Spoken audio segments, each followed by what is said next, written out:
2010માં અમે લોકો યુએસએમાં એટલાન્ટાની બાજુમાં મેમ્ફિસ સિટી છે ત્યાં હતા. It is the birth place of Elvis Presley. Do you know the name of Elvis? Michael જેક્સનનો પણ બાપ કહેવાય ને એવો મોટો ગાયક થઈ ગયો, સંગીતકાર થઈ ગયો એલ્વિસ પ્રેસ્લી. એનો થોડોક પરિચય તમને આપું.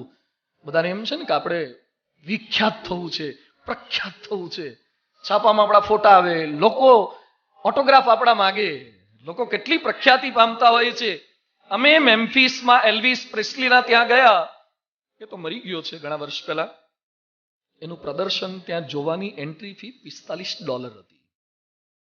એલ્વિસ જ્યાં મર્યો છે એના ઘરમાં એનો અખંડ દીવો રાખવામાં આવ્યો છે, જે મંદિરોમાં હોય ને એવો અખંડ દીવો. એલ્વિસ જે કપડાં પહેરતા હતા એ બધા જ કપડાં સાચવીને ત્યાં મૂકી રાખવામાં આવ્યા છે, પ્રસાદીના એના લુગડા બધા. શું પ્રખ્યાતિ એની!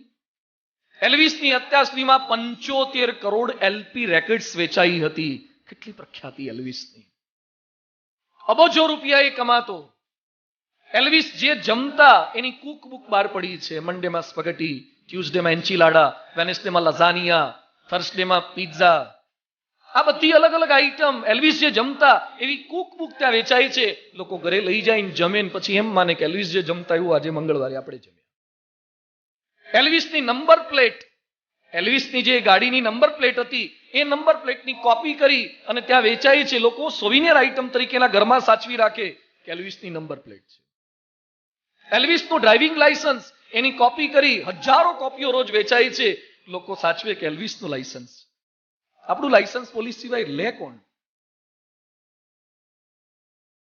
એલ્વિસનું લાયસન્સ સચવાય. પછી 2 પ્લેન, ત્યાં બીજી BMW ની ઘણી કાર જોઈ. એક ગાડી એવી છે એના ઉપર હીરાનો પાવડર કરી અને બધો છાંટેલો છે. એ ગાડી એલ્વિસ વાપરતો હતો. 34 થી 38 કાર હતી. નેનો હશે. BMW ને જેગુઆર ને લેક્સસ ને ફેરારી ને રોલ્સ ને આ બધી ગાડીઓ વાપરતો હતો. 34 ગાડીઓ. 2 પ્લેન ત્યાં પડેલા જોયા. લીઝા મેરી લખેલું હતું. એલ્વિસની ડોટર હતી જે માઇકલ જેક્સન સાથે પરણી હતી. આ એલ્વિસના પ્લેન જોયા. પ્લેનમાં એન્ટર થયા તો સીટ બેલ્ટ ગોલ્ડના હતા. સીટ બેલ્ટ ગોલ્ડના. વોશ બેસિન ગોલ્ડનું. મેં કીધું આમાં કેમનું થૂકાય? બધું જ ગોલ્ડનું. મિત્રો, એનો ઓટોગ્રાફ લેવા માટે છોકરાઓ પડાપડી કરે. કોઈક પોતાના ગાલ પર એની સાઇન લે, હાથ પર લે. એલ્વિસ એટલો પ્રસિદ્ધ હતો.